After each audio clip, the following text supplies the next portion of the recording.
Fala aí, galera do Mendes Online, tudo bem? Bom dia, boa tarde, boa noite. Bom, aqui é o Caio, estamos aqui para mais uma aula nossa de filosofia. E hoje nós vamos abordar talvez o principal nome, né, da filosofia contemporânea, que é Zygmunt Bauman. Zygmunt Bauman nasce em 1925, né, naquele contexto bastante complicado ali do mundo entre guerras, e virá a falecer bem recentemente, inclusive uma perda grande. Ele foi muito abordado na imprensa, né? Por isso que ele é bastante importante, fica ligado em vestibulares, né?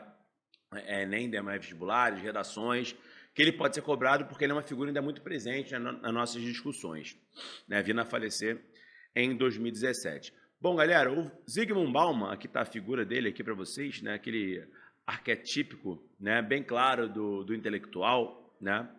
O Zygmunt Bauman, tá? Ele vai abordar um conceito que é bastante interessante, que é o conceito da modernidade, tá? Apesar dele estar inserido naquele grupo, né, de filósofos que nós chamamos de filósofos da contemporaneidade, especialmente aqueles que vão pensar, escrever sobre a segunda metade do século XX, né, como Foucault, Sartre, o próprio Bauman, o Zizek, tá? Ele vai abordar um conceito de modernidade. E cuidado que modernidade, como a gente vai entender com o próprio Bauman, um conceito fluido, tá? É diferente da história. Quando a gente fala de história da modernidade ou idade moderna, é um período diferente do que o Bauman vai se referir a isso, tá? Então, só cuidado com a conceituação para não dar problema. Galera, o contexto em que o Bauman está inserido, tá? Ele vai nascer na Polônia, né, como nós já vimos em 1925, num período bastante complexo, né? Porque a Polônia é um país, ela tem um histórico muito complexo, aí nas aulas de história vocês podem ver melhor sobre essa questão. A Polônia, durante algum tempo, ela foi uma potência, depois ela esteve com seu território dominado sobre outras potências, né, a Áustria, Prússia e Rússia. Posteriormente, após a Primeira Guerra Mundial, ela se torna novamente um país independente, mas ela vai passar por vários problemas internos, várias discussões internas, e é nesse contexto, tá, que o Bauman ele vai nascer. E justamente nesse momento a gente tem também outro fenômeno na Europa, que é a ascensão do fascismo. E a própria Polônia ela vai passar por um governo fascista, né, ou pelo menos de características fascistas ao longo ali das décadas de 20, mas especialmente durante a década de 30. E é durante esse período, né, que o Bauman ele vai nascer, e justamente por não compactuar com essas questões, especialmente após a Polônia ser invadida, né, pela Alemanha ali em 1939, né? Na verdade, a Polônia é dividida entre a União Soviética e a Alemanha, mas, como o Bauman vivia na parte, digamos assim, alemã, ele foge para a União Soviética e já ali, sendo um socialista, pelo menos alguém que compactuava, que admirava as ideias do socialismo, ele vai, inclusive, servir no Exército Vermelho. Porém, quando a Segunda Guerra Mundial acaba, o Bauman volta para o país dele, volta para a Polônia, e nós já temos uma Polônia agora se orbitando ali, funcionando como um estado satélite da própria União Soviética no contexto do stalinismo. E o Bauman, apesar de ser um socialista, ou pelo menos se entender como, será um crítico ao stalinismo, né, por essa excessiva centralização, essa excessiva controle de poder na figura do próprio Stalin. E, em razão disso, né, ele foge depois, ele foge não, ele vai embora, né, da Polônia e radica a sua vida na Inglaterra, e a partir disso ele vai começar a ter uma vida acadêmica bastante profícua, vai produzir muita coisa, tá? Ainda assim, ele será formado pela Universidade de Varsóvia, mas digamos que o grosso da vida acadêmica dele, a maior parte, onde ele se torna uma pessoa de renome mundial, é na Inglaterra, né? Ele acaba por falecer na cidade de Leeds, né? Que é uma das principais cidades ali inglesas. Então, esse é o contexto histórico do Bauman. Isso vai ajudar, inclusive, a nós entendermos, tá, o que ele entende por modernidade. Vocês podem ver que está bem associado a essa questão de União Soviética, Segunda Guerra Mundial, tem bastante correlação com esses fatos. Bom, a principal questão para entender a obra de Bauman, galera, é o que seria a modernidade. Qual é o conceito que ele estabelece sobre modernidade, tá? A partir desse conceito de modernidade, ele estabelece, digamos que, 3 períodos com relação a isso. Modernidade, para ele, começa sendo mais ou menos o que a gente entende na história também. Aquele período ali com o declínio da Idade Média, das estruturas da Idade Média, né, na Europa Central do feudalismo, e com a ascensão de estruturas que vão caracterizar a modernidade, como, por exemplo, o Estado Nacional, né, as reformas, né, na Igreja Católica, as grandes navegações, etc. A partir disso, ele vai chamar esse contexto de modernidade sólida, tá? Então, essa modernidade sólida, ela vai ser iniciada entre os séculos XIV e XV, como nós acabamos de ver aqui, né, nesse período de declínio, né, de uma estrutura, né, do medievo, tá? E ela vai até o século XX, mais especificamente, né, até a segunda metade do século XX, tendo seu apogeu, né, do século XIX ao século XX, é quando ali digamos que os estados nacionais, né, esse mundo mais globalizado, ele, digamos que se estabelece, né, e monta estruturas mais permanentes, mais ou menos no que nós temos hoje. Tá? E essa modernidade sólida para ele é uma grande metáfora para caracterizar esse mundo que é definido e sólido, ou seja, existia muita certeza, muita exatidão sobre os elementos que definiam esse mundo. Por mais que existissem transformações, obviamente o mundo no final do século XIV não é o mundo do século XX, mas as transformações são muito mais lentas e muito mais graduais à medida em que essas transformações, quando se completam, tá, elas se corroboram, se permeiam e permanecem, se solidificam, tá, na sociedade, criam estruturas, criam bases.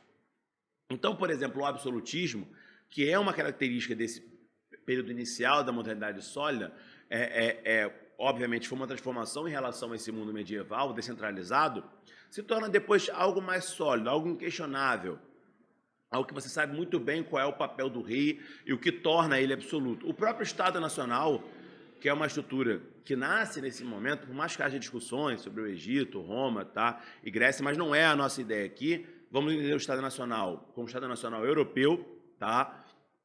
Esse Estado Nacional, basicamente, ele permanece inquestionável até hoje. Por mais que alguns Estados Nacionais tenham surgido, desaparecido ou mudado, a ideia do Estado Nacional ela permanece até hoje, o Estado-nação, né?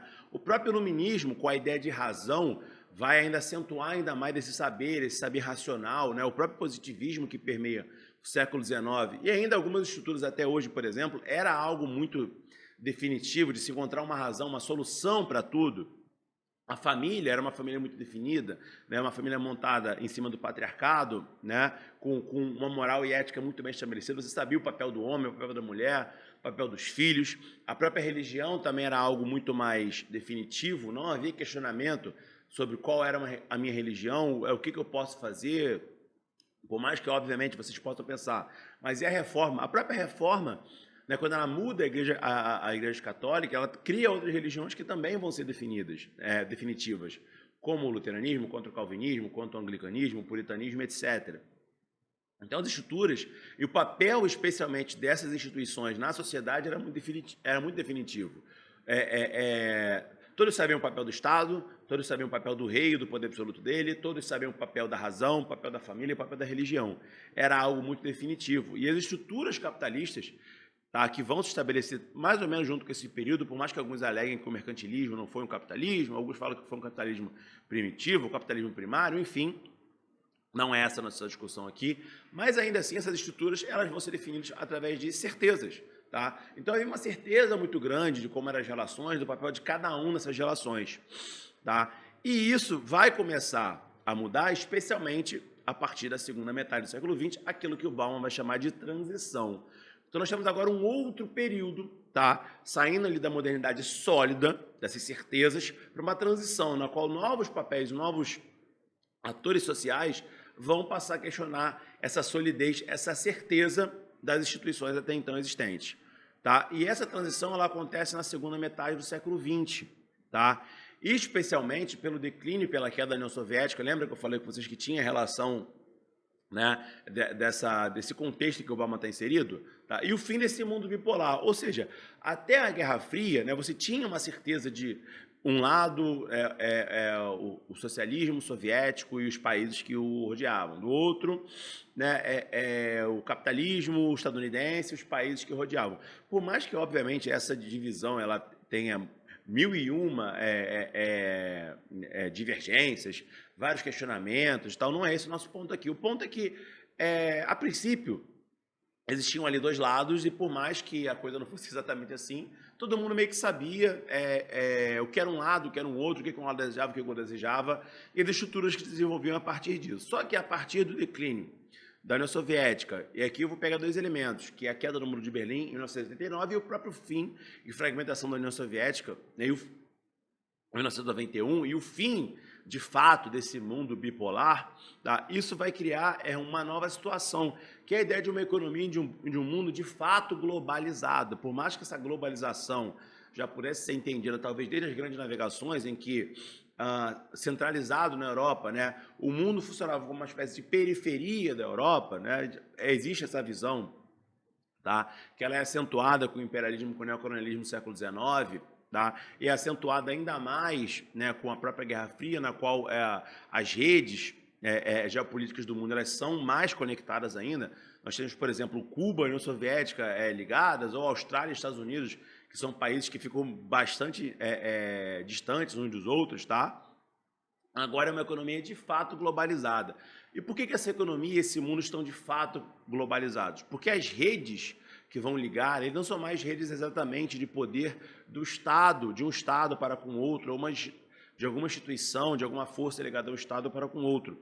Tá? Agora as redes elas estão muito ligadas ao neoliberalismo, ou seja, a essa ideia de um Estado menor, de uma economia mais liberal, sem tantas rédeas, assim, sem tantas limitações que são necessárias, mas, enfim, essa vertente neoliberal, ela prega até hoje isso, né, que o Estado ele pode ser um entrave de desenvolvimento, seja intelectual, seja de desenvolvimento econômico.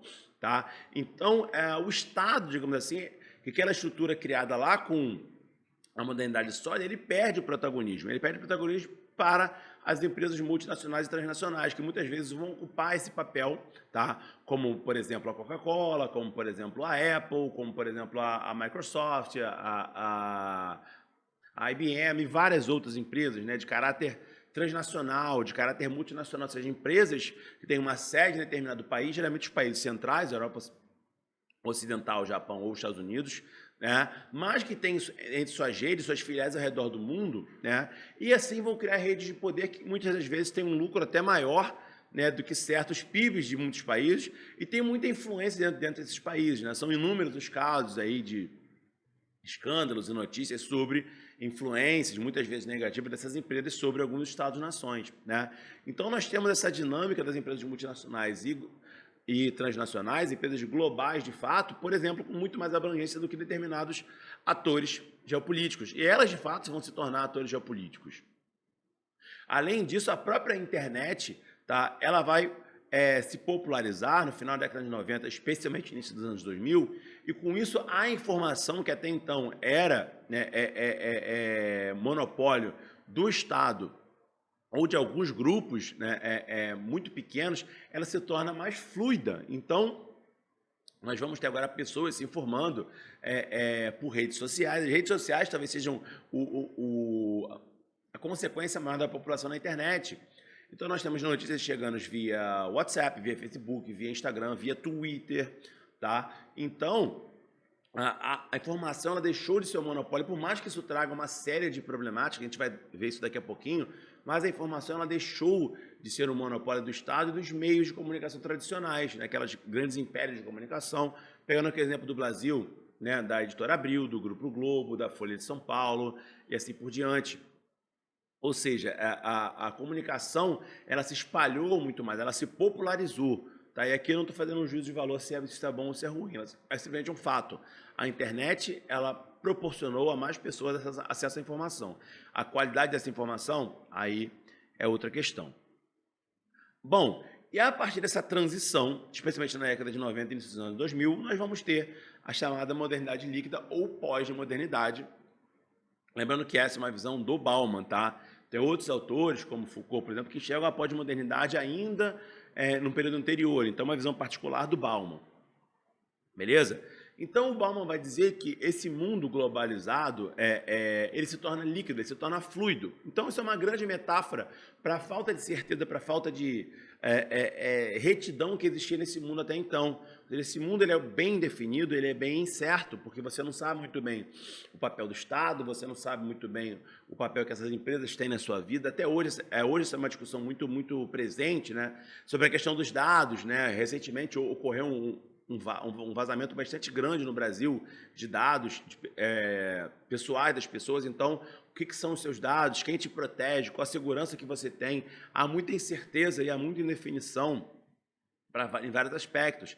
Então, esse mundo pós-moderno, mas especialmente esse mundo líquido, fluido, tá, é uma grande metáfora do Bauman para definir esse novo mundo que se apresenta, que ainda não sabe muito bem o que ele é e por qual caminho irá seguir. Talvez esse novo mundo se solidifique, as instituições se solidifiquem futuramente, pode ser, tá? Mas nós estamos num momento ainda de muita fluidez, de muita liquidez. Então, a imprevisibilidade, ela é frequente, né? Revoluções, revoltas, mudanças acontecem muito rápido, né? E novos conceitos vão surgindo a cada dia. Só vocês percebem aí palavras novas, contextos novos, conceitos novos que vão surgindo a cada dia por grandes mudanças. Por exemplo, os grupos LGBT já tem uma nova sigla. A questão antigamente se utilizava a terminologia homossexualismo, hoje em dia se usa homossexualidade, porque o sufixo ismo ele é ligado, né, a coisas ruins, a doenças. Você já tem a questão por exemplo, do racismo ser algo estrutural. Enfim, as discussões e os conceitos novos eles vão surgindo a cada dia, né? E você ficar atento, ficar ligado a essas informações é algo muito difícil, porque as informações elas chegam em ondas muito pesadas, então são frequentes as mudanças dessas estruturas. Então, a grande questão aqui é que a certeza que você tinha, ela não existe mais, né? Porque a mudança ela é frequente. Vocês podem perceber isso no dia a dia de vocês. E aqui eu vou pegar dois exemplos que talvez sejam os mais fáceis da gente perceber isso, como, por exemplo, as relações afetivas. Antes você tinha aquele casamento, geralmente era um casamento não por amor, um casamento por interesses. Posteriormente, no século XIX, a ideia do amor, né, ela surge, especialmente ali com a Rainha Vitória, né, talvez seja a grande influência nessa questão. Então, as pessoas passam a casar mais por amor, ou pelo menos fingir que se amam. Né, e nós temos ali pessoas que ficavam juntas por uma vida inteira, né, aquela questão do homem e da mulher, e a família era entendida plenamente como homem e mulher. Essa é uma outra questão também, tá? Que ficavam ali com os filhos, aí se reuniam com os filhos, depois com os avós, e as gerações passavam. Hoje em dia as relações elas são muito mais diversas. Nós temos as relações gays, nós temos famílias compostas, às vezes, até 3 pessoas, né? O chamado o trisal, né? Ou nós temos relacionamentos abertos, coisa que até então era inimaginável. Pessoas que têm mais parceiros, né?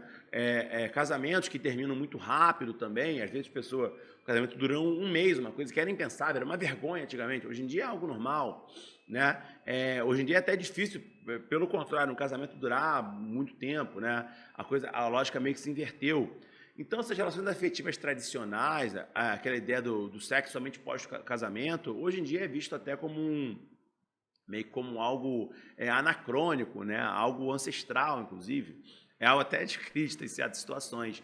Então, essas relações tradicionais que você sabia mais ou menos ali o que você enfrentaria ao longo da sua vida, agora isso mudou completamente. Nós temos a bissexualidade, a pansexualidade, né? Então, vários aspectos aqui, eles vão contestar o papel das relações afetivas. Aquela relação afetiva tradicional, por mais que ela não tenha sido apagada, obviamente que não, ela ainda acontece e talvez seja até as que predominam, mas já há outros modelos na qual, quando eu falo para você de relação afetiva, se nós voltamos a 50 anos atrás, é homem e mulher. Hoje em dia, a relação afetiva, existe uma gama de possibilidades.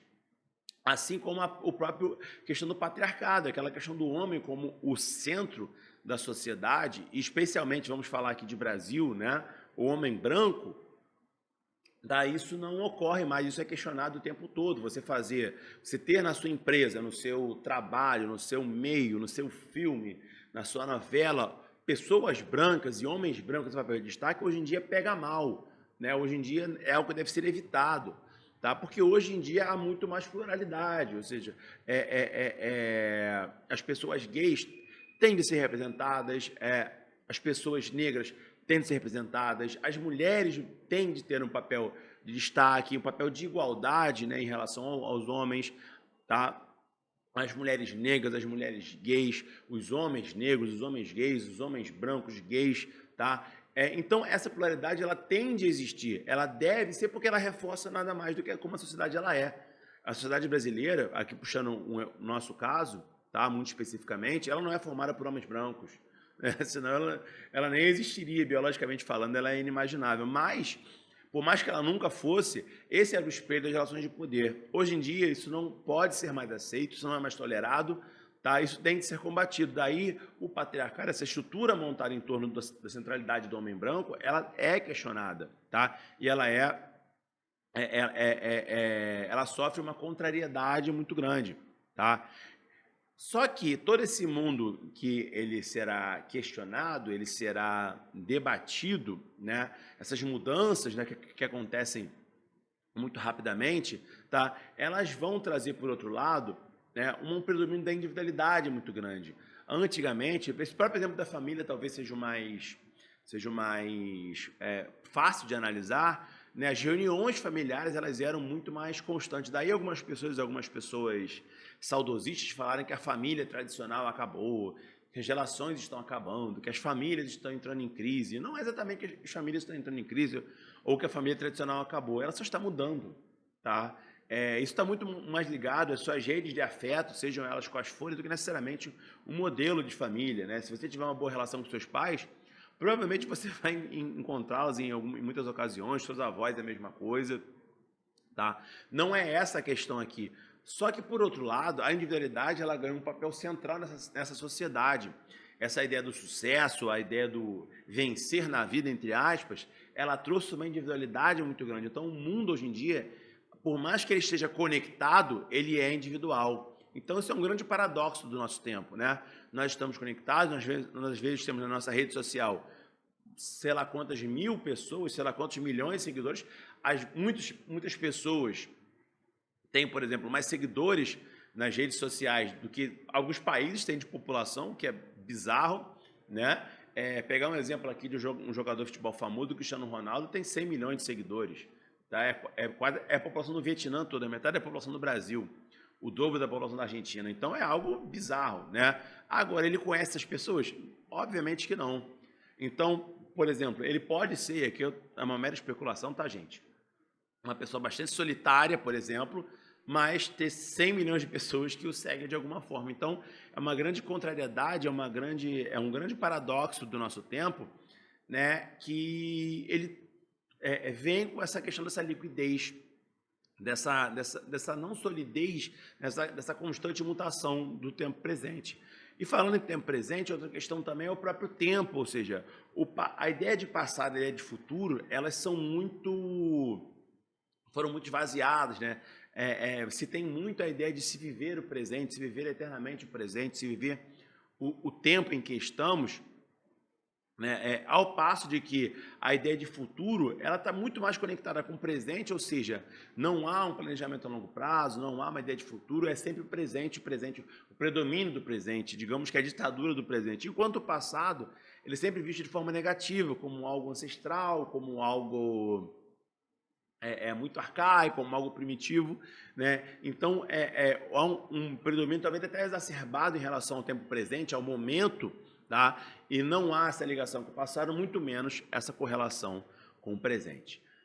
Beleza? Com o futuro. Beleza, galera? Então é isso, tá? Então estamos finalizando aqui a nossa aula sobre Bauman. Valeu, um grande abraço, fiquem bem, qualquer dúvida, manda pra gente aí. Um abraço, tamo junto, galera. Valeu!